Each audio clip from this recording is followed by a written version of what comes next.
My name is Albert Vanderlaan. I'm the head of global capital markets at Orrick, Harrington and Sutcliffe, based in Boston. I'm joined today by Dr. Farzad Mostashari, the CEO of Aledade and the co-founder as well of Aledade, and very excited to have you here today. Do you want to just give a quick background, a little bit about yourself? Sure. I'm a public health doctor originally. I trained in internal medicine, and I worked here in the New York City Health Department for 10 years.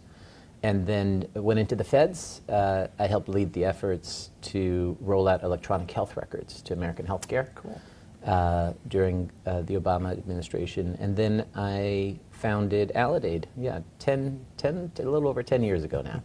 That's amazing. We're going to be talking a lot today about value-based health and value-based healthcare as a general matter. It'd be great to get just a little bit of background on what that really means, just so our audience can have a little bit of a frame of reference for where it stands now. Yeah, I mean, there's many flavors of it: accountable care, value-based care, risk-taking providers. There's a lot of different flavors for it. But the shorthand that I like to think about is, do you make money preventing strokes, or do you make money treating strokes? And value-based care basically is the one pocket in American healthcare where you make more money if you prevent strokes. Got it. So it's really that alignment of interest that you're trying to do more preventative care, do that just from a baseline perspective to ensure on the back end you're not running up the cost effectively. Yeah, I mean, when I was in the New York City Health Department, Mike Bloomberg asked us, like, how do we save the most lives? And it was just like such a startlingly simple question. Mm-hmm. Because then you start working backwards, and you're like, oh, well, if we really cared about saving lives, what we would all be focused on are things like controlling blood pressure, which we do about 65% of the time in American healthcare. Interesting. Wow.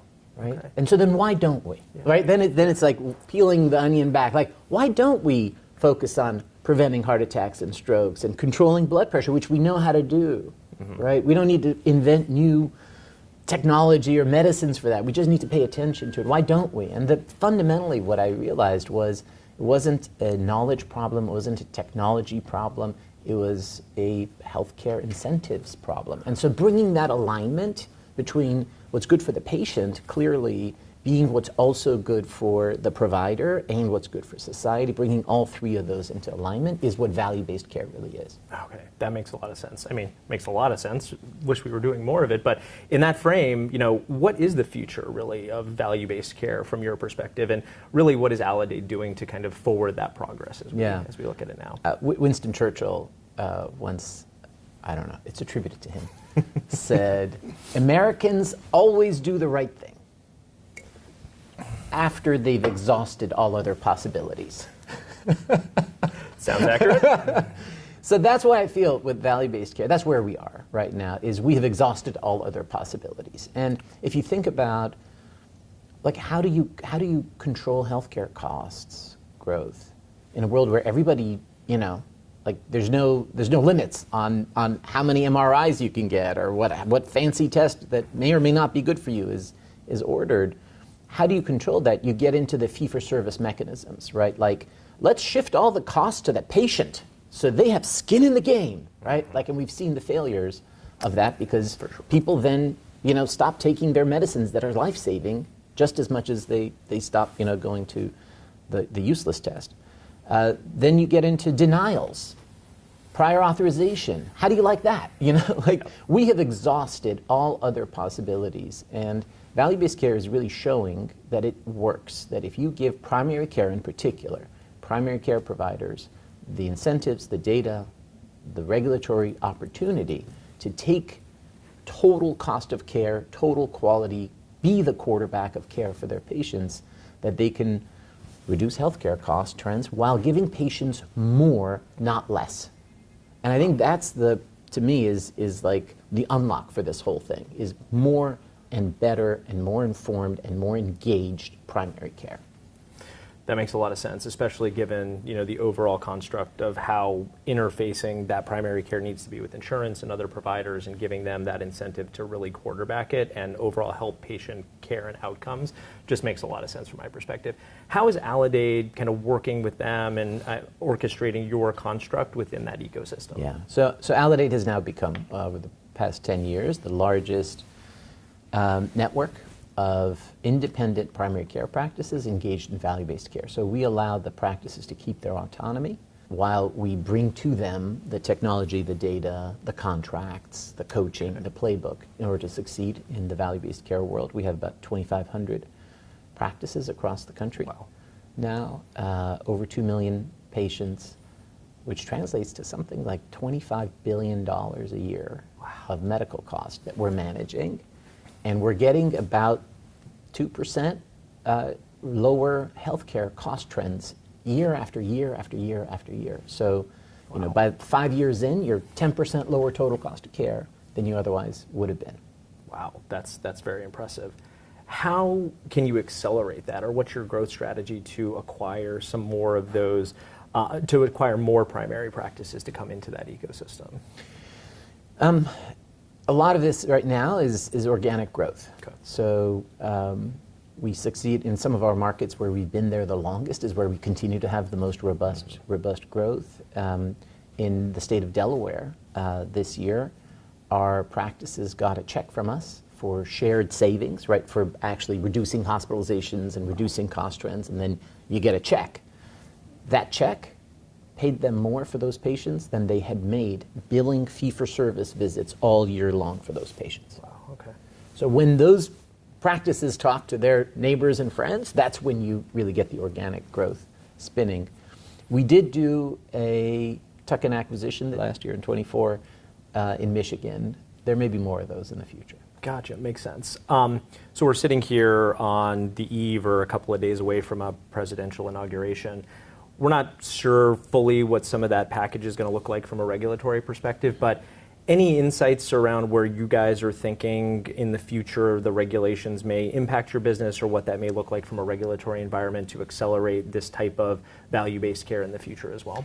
I'm a federal policymaker, and people are, I think, oftentimes feel like the regulatory risk or pen stroke risk, that it's a little more complicated than it actually is, and that it's more capricious or more unpredictable. And I actually feel like it's not that, like, you listen to what people are telling you, right? What do the policymakers want?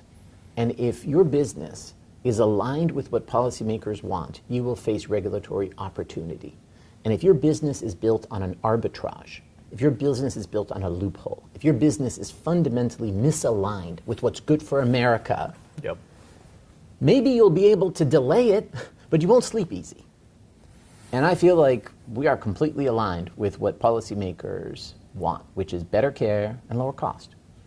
And we're giving patients more, not less. So through Republican, Democratic administrations, value-based care has been, over the past 15 years, has been something that's been a consistent thread. And I anticipate that there will be some different flavors, but there will be continued support for better care, lower cost, and really incentivizing, and I think this is a very conservative idea, is creating incentives that align private profit with public good.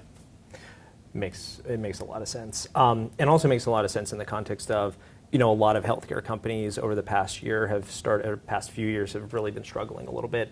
Is part of what you just described why you think Aledade's been successful over that time period when others have been struggling? Well, it is an interesting time in Medicare Advantage, particularly. I think is a lot of what you're referring to, is health plans have had lower margins, and risk-taking providers from health plans and Medicare Advantage have had a hard time.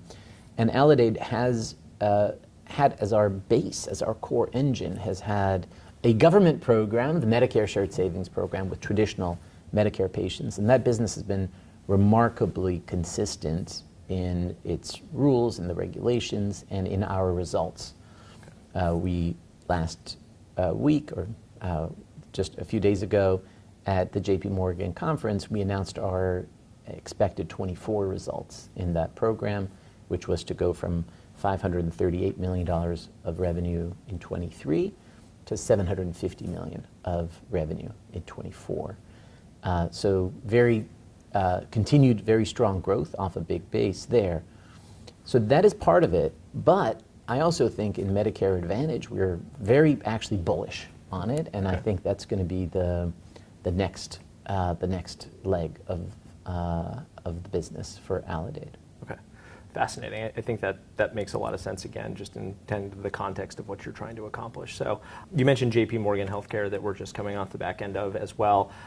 Any other insights from others that were at the conference that you found to be really resonating in this space, or other insights that they're showing in terms of maybe big pharma and where they're leaning into the value-based care proposition, or the opposite? Anything that you would kind of just give us insights from that piece of it from JPM?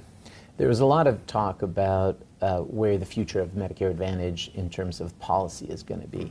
And clearly the Republican administration is going to be a little more, I think, inclined to be pro-Medicare Advantage versus, I think, some of the concerns that folks in the industry had about the Biden administration feeling like they were being tough on Medicare Advantage plans. For me, one of the insights was that a lot of what people ascribe to politics is actually just actuarial math. And the actuarial math seems to indicate that the actuaries, with good intentions, misestimated what the growth rate was going to be for utilization post-COVID. And we're still living through the waves of COVID rebounds. Yep. And there's a big rebound of utilization into 23 and into 24. And we heard United Healthcare reporting yesterday, continued increase in utilization in Q4 of 24. Yep. So I think there was just a mispricing of how much the feds allowed for cost growth and how much actual cost growth took place. That is going to be mathematically, by law, corrected in 26 and 27. So that sort of depression down in the funding level inexorably leads to increased funding levels in 26, 27, which everyone is going to say, oh, that's all politics, and Trump is going to pay the MA plans more. And it's like, no, it's not actually. It's just, if you read the regs. Yep. If you read the law. It's just good old-fashioned read the law and put actuarial math to it. There It makes you go. a lot of sense. There you go. And in that same vein, a question that I've always had around that value-based care proposition and doing so much on the preventative side, as we have an aging population in the U.S., is there a shift over time to how that value-based proposition goes from the preventative to what is needed towards, end of life and all of that? Where is there a balance there? Is there a balance in terms of how that is going to look as we go forward with an aging U.S. population? Do you mind if I give a personal anecdote? Absolutely. So people ask me, like, how is value-based primary care different?